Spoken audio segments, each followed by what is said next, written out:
아브라함은 조카 롯을 구하기 위해 318명의 군사를 이끌고 동방의 네 왕들의 연합군을 기습을 했죠. 하나님의 은혜로 아브라함은 그 동방의 네 왕의 연합군에서 롯과 그의 가족과 또 그때 끌려갔던 모든 사람과 재물들을 가지고 왔습니다. 이제 그 사건 이후에 하나님의 말씀이 아브라함에게 임하였습니다. 오늘 말씀이 그 말씀이죠. 1절입니다. 이후라는 것은 이제 아브라함이 롯을 데리고 나온 그 후에 여호와의 말씀이 환상 중에 아브라함에게 임하여 이르시되 아브라함아 두려워하지 말라. 나는 내 방패여 너의 지극히 큰 상급이니라. 하나님께서 아브라함에게 하신 첫 말씀이 뭡니까? 두려워 말라. 두려워하지 말라. 왜 두려워하지 말라고 하실까요? 두려워하고 있으니까 두려워하지 말라 하겠죠. 지금 아브라함은 되게 두렵습니다. 아브라함은 왜 두렵습니까? 처음에는 막 정신없이 가서 데리고 왔는데 이제 조카 롯을 구해 보니까 날이 밝아지고 큰일 난 거예요. 생각해 보니까 큰일을 저지른 거죠. 그 동방의 왕들은 엄청난 힘을 가진 왕들입니다. 막강한 힘을 가지고 있어요. 지금 아브라함은 그냥 아주 작은 가족 아닙니까? 부족 아닙니까? 나라도 아니에요. 아직 나라도 이루지 못했어요. 그렇기 때문에 동방의 네 왕들이 날이 밝아서 다시 이제 군사를 다시 이렇게 정렬해서 아브라함을 추격한다면 아브라함은 그들과 싸울 수 있을 힘이 없습니다. 진멸하는 거예요. 그러니까 두려운 겁니다. 불안한 겁니다. 하나님께서는 아브라함이 두려움에 떨고 있을 때에 말씀이 환상 중에 임한 겁니다. 사랑하는 성도 여러분, 지금 혹시 두려워하고 있는 것이 있습니까? 두렵고 떨리고 불안하고 염려되고 근심되는 거 있습니까? 하나님의 말씀이 임할 수 있기를 바랍니다. 하나님 말씀이 임할 때에 하나님께서 이렇게 말씀하실 거예요. 두려워하지 말라. 근데 하나님께서 두려워하지 말라는 그 근거, 이유가 뭐라고 말씀합니까? 하나님은 내 방패요. 하나님이 우리의 방패이심을 믿으시기 바랍니다. 성경에 하나님이 방패요, 피난처요, 피할 바위요, 요새 이런 말씀이 참 많이 나오죠. 하나님께서는 내 삶에 어려움이 없을 것이다, 두려움이 생길 만한 일이 없을 것이다 라고 말씀하지 않습니다. 하나님께서는 내 방패요, 피난처요, 피할 바위라고 말씀하세요. 그 말씀은 뭘 전제하는 겁니까? 우리의 삶에 하나님께 피할 수밖에 없는 어려움이 찾아온다라는 말씀이에요. 우리가 때로 광야의 삶을 삽니다. 광야로 하나님께서 이끄신 것은 하나님의 도우심을 경험하도록 하기 위해서죠. 지금 혹시 그러한 고난과 역경과 환난 가운데 있습니까? 우리의 방패이신 하나님을 바라보시기 바랍니다. 하나님께서는 또 이렇게 말씀하세요. 너의 지극히 큰 상급이니라. 상급. 이 상급이다라는 것은 하나님께서 무엇을 주신다는 거예요. 그리고 그 당시에 상급은 무엇을 상징합니까? 자녀를 상징합니다. 자녀. 하나님께서 내가 너의 큰 상급이다 라는 말씀은 내가 너에게 자녀를 줄 것이다 라는 말씀이에요. 하나님께서 나는 내 방패다 라고 했을 때에 아브라함은 아멘 그랬습니다. 그런데 하나님께서 나는 너의 지극히 큰 상급이다 라고 했을 때 이게 뭐지? 라는 생각을 하게 된 거예요. 그러면서 뭐라고 말을 합니까? 아브라함은 하나님, 저 자식이 없습니다. 하나님이 나의 큰 상급이라고요? 그럼 자식을 줬어야죠. 예전부터 뭐 자식을 준다 하면서 주지도 않고 지금 수년이 지났습니다.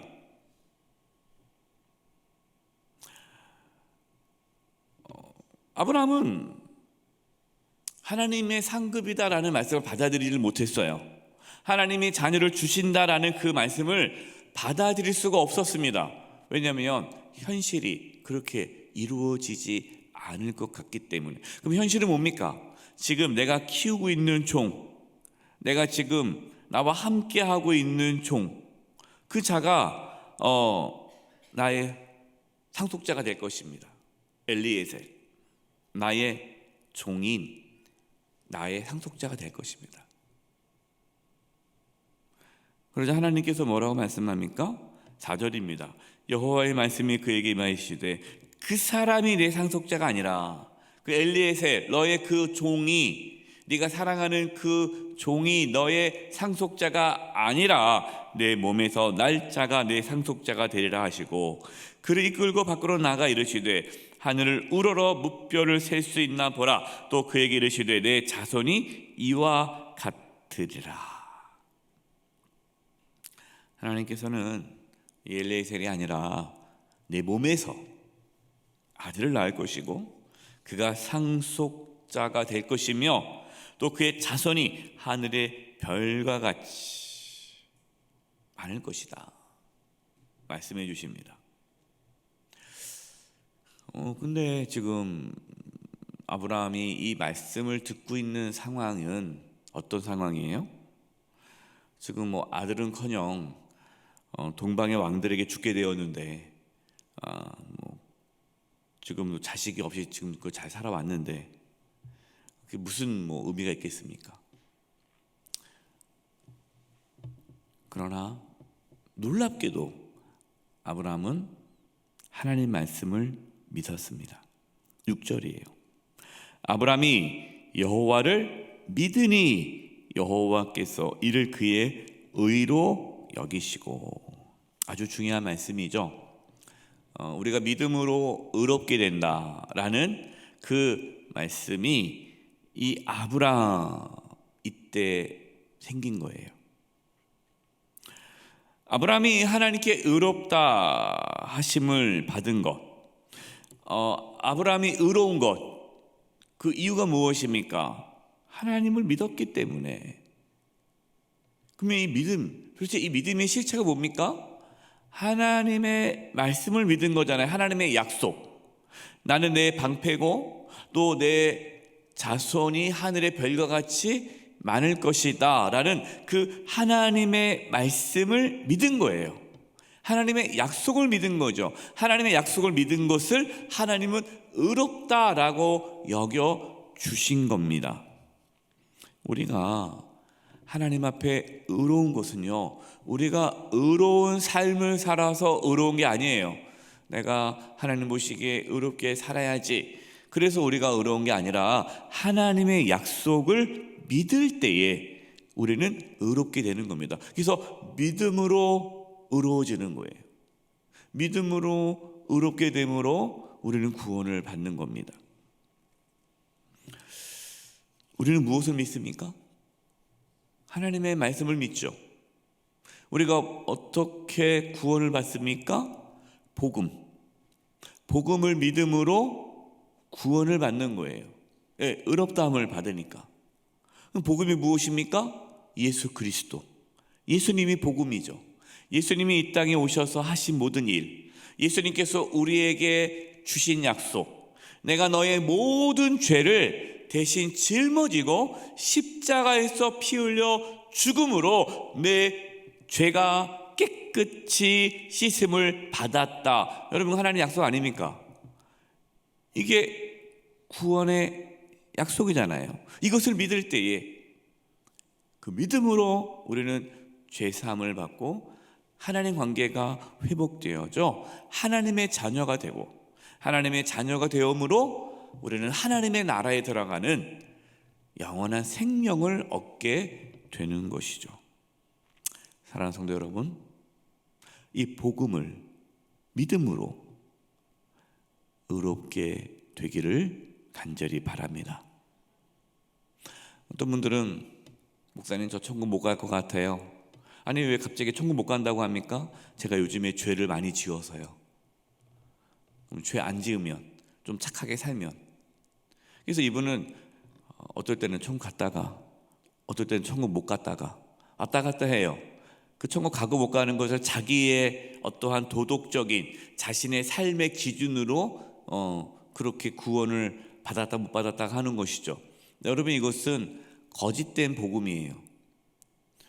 우리가 구원받는 것은 우리 때문에 구원받는 것이 아니라 하나님의 약속 때문에 구원을 받는 거죠.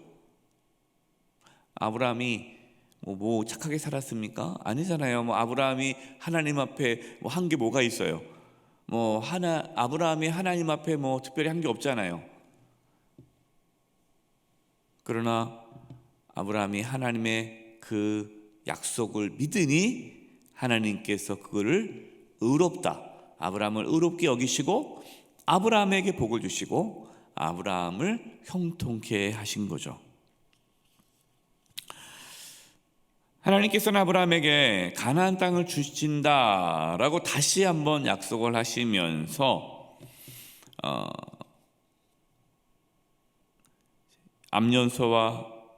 암소와 숭양을 가져다가 그거를 쪼개요. 맞대에 놓으라고 하죠. 이것은 뭐냐면 당시에 언약할 때 징표로 짐승을 둘로 쪼개 언약을 합니다. 이것은 어떤 의미냐면 이 언약이 이루어지지 않으면, 내가 이 언약을 지키지 않으면 이 둘로 쪼개진 짐승처럼 되어도 괜찮다라는 의미예요. 그러니까 하나님께서 그렇게 하신다는 것은 내가 반드시 이 약속을 지킨다라는 말씀이죠. 하나님께서는 다음같이 약속하셨습니다. 13절 14절이에요. 여호와께서 아브라함에게 이르시되 너는 반드시 알라예요.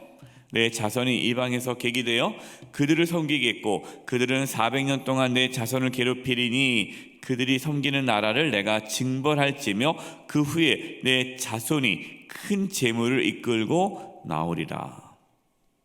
하나님은 이스라엘 백성들이 애굽에서 종노릇 한 다음에 출애굽하여 가나안 땅에 들어갈 것을 미리 말씀해 주셨습니다. 이 말씀이 계속해서 이스라엘 백성들에게 있었던 거죠. 그래서 이 말씀을 기억하고 모세는 하나님께서 나를 통해 이스라엘 백성을 구원할 거라고 생각한 거고, 이스라엘 백성들도 하나님께 부르짖으며 우리를 그 약속대로 우리를 구원해 줄 것을 간구한 거고, 하나님의 때에 하나님께서 이스라엘 백성을 이끌고 출애굽하여 가나안 땅에 들어가게 하신 것이죠. 하나님의 역사의 주관자십니다. 모든 것이 하나님의 때에 하나님의 방식으로 이루어집니다. 16절 내 자손은 4대 만에 이 땅으로 돌아오리니 이는 아모리 족속의 죄악이 아직 가득 차지 아니함이니라 하시더니, 하나님께서 아브라함의 후손인 이 이스라엘 민족을 가나안 땅에 빨리 주시지 않은 이유, 가나안 땅에 살고 있는 족속의 죄악이 가득 차지 않았기 때문이다 라고 말씀하십니다. 우리는 여기서요, 하나님께서 이 잘 살고 있는 아무런 죄가 없는 가나안 땅에 살고 있는 7 족속을 하나님께서 몰아내고 그 땅을 이스라엘 백성들에게 주신 것이 아니에요. 식민지처럼 마치 그런 식으로 하나님께서 특혜를 주신 것이 아닙니다. 가나안 땅의 7 족속이 죄를 많이 지었어요. 그래서 그 땅이 더러워졌어요.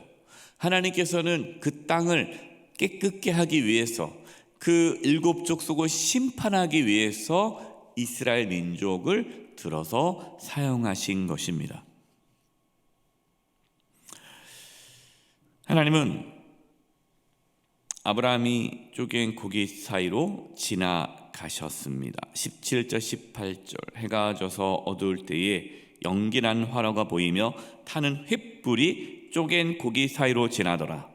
그날에 여호와께서 아브라함과 더불어 언약을 세워 이르시되 내가 이 땅을 애굽 강에서부터 큰 강 유브라데까지 내 자손에게 주노니. 자, 이 약속이 이루어졌습니까? 안 이루어졌습니까? 이루어졌죠. 그래서 이스라엘 백성들이 출애굽을 하고 또 여호수아가 이끌고 그 가나안 땅에 들어가 하나님이 약속한 그 땅을 차지하게 되었습니다. 무엇을 말씀하십니까? 하나님께서 우리에게 약속하신 그 구원의 약속은 반드시 이루어진다. 사랑하는 성도 여러분, 우리는 반드시 천국에 들어갑니다. 하나님의 약속이 우리를 이끌어 가는 거예요. 따라서 여러분, 우리가 이 땅에 살아가는 삶 너무 두려워하지 마세요. 여러분, 하나님은 우리의 방패이십니다. 그리고 우리는 하나님의 약속을 받은 자입니다. 이 땅에서 당당하게 또 멋지게 하나님과 함께 동행하면서 하나님이 주신 그 복을 누리며 풍성한 삶을 살아가기를 주님의 이름으로 축원드립니다. 기도하겠습니다. 하나님 아버지, 하나님의 그 약속의 말씀을 붙잡고 오늘도 담대하게 살아가게 하여 주시옵소서. 예수님의 이름으로 기도드립니다. 아멘.